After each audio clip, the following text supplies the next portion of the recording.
घंटों का सन्नाटा, मीलों लंबा जाम और सड़क पर बिछी वो लाशें जो इंसाफ का इंतजार कर रही थी।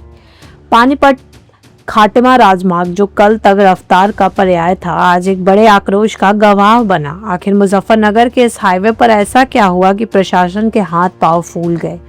क्या एक आश्वासन से उन घरों का चिराग वापस लौट आएगा जो बुझ चुके हैं? सस्पेंस खत्म हुआ और शुरू हुई इंसाफ की वो कार्रवाई जिसने आखिरकार हाईवे का रास्ता खोल दिया। मुजफ्फरनगर में हुए दर्दनाक हादसे के बाद गुस्सा इस कदर था कि परिजनों ने शव को सड़क पर रखकर हाईवे जाम कर दिया। माहौल तनावपूर्ण था, लेकिन तभी कमान संभाली पूर्व एसपी देहात आदित्य बंसल और एसडीएम राजस्व गजेंद्र सिंह ने। घंटों चली जद्दोजहद और तीखी नोकझोंक के बाद प्रशासन ने वो आश्वासन दिया जिसकी मांग पीड़ित परिवार कर रहा था। अधिकारियों ने न केवल उचित कार्रवाई का भरोसा दिया, बल्कि मुआवजे की फाइल को भी तत्काल हरी झंडी दिखाई। इस ठोस आश्वासन के बाद ही परिजनों का कलेजा कुछ ठंडा पड़ा और घंटों से बंद पानीपत खाटिमा राजमार्ग पर दोबारा जिंदगी की रफ्तार शुरू हो चुकी। मौत की कीमत कोई नहीं चुका सकता, लेकिन बेसहारा हुए परिवारों को सहारा देने के लिए मदद के हाथ जरूर आगे आए हैं।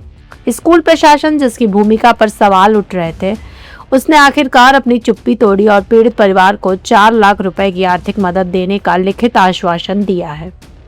वहीं शासन की ओर से मंत्री नरेंद्र कश्यप ने भी संवेदनशील दिखते हुए 1 लाख रुपए की सहायता राशि की घोषणा की है। अधिकारियों ने साफ कर दिया है कि यह सिर्फ मदद नहीं, बल्कि दोषियों के खिलाफ कठोर कार्रवाई की शुरुआत है।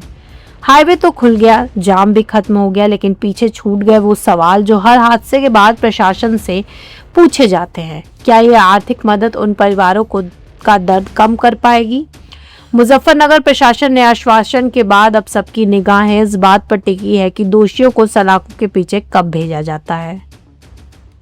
के बाद हाईवे जाम किया था, 3 शवों को रखते, क्या कल थाना तिताबी क्षेत्र अंतर्गत एक बहुत ही दुखद एक्सीडेंट हुआ था, एक दुखद दुर्घटना हुई थी, जहाँ पे एक स्कूल वैन का और एक मोटरसाइकिल का आपस में एक्सीडेंट हो गया था। और उस मोटरसाइकिल पर सवार जो दंपति और उनके बच्चे हैं, उनकी जो है इलाज के दौरान जो उसमें मृत्यु भी हो गई थी।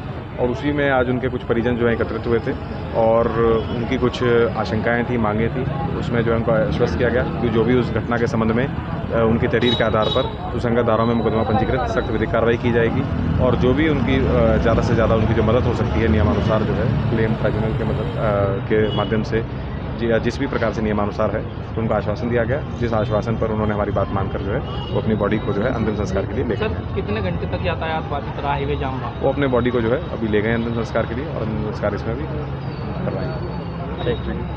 हमें 4 लोगों की मौत हुई है, हाईवे पर जाम लगाया गया था, सब रखते। क्या मांगे हैं इनकी? ये तितावी थाना क्षेत्र में एक हैदरनगर गांव पड़ता है।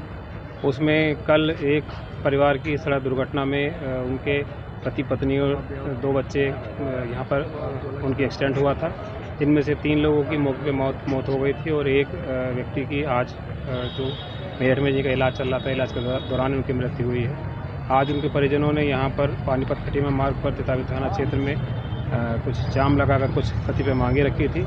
उन मांगों में मुख्य रूप से जो भी शासन से संबंधित मांगे हैं, उनकी रिपोर्ट्स बनाकर शासन को प्रेषित की जा रही है। जो भी परिवार के लिए अनुमन्य आर्थिक सहायता है, उसका यहाँ से इनको दिया जा रहा है। क्या मदद दी गई है सर फिलहाल अभी? उसमें जिस वैन से एक्सीडेंट हुआ था, वो जिस विद्यालय की वैन थी, उनका जो प्रबंधन है, उनके द्वारा 4 लाख रुपए की आर्थिक मदद की गई है। एक माननीय मंत्री जी हैं, उनके द्वारा यहाँ पे 1 लाख रुपए की आर्थिक मदद की घोषणा की गई है। बाकी जो भी विभिन्न सरकारी योजनाएं हैं, उनसे जो भी अनुमन्य सहायता है वो दी जाएगी। किसी तरह की कोई कार्रवाई की मांग की थी स्कूल प्रशासन पर? इसको उनके द्वारा जो 9 कोडिफाइड मांगे दी गई थी, उन पर एक बिंदुवार कार्रवाई इस पर की जा रही है।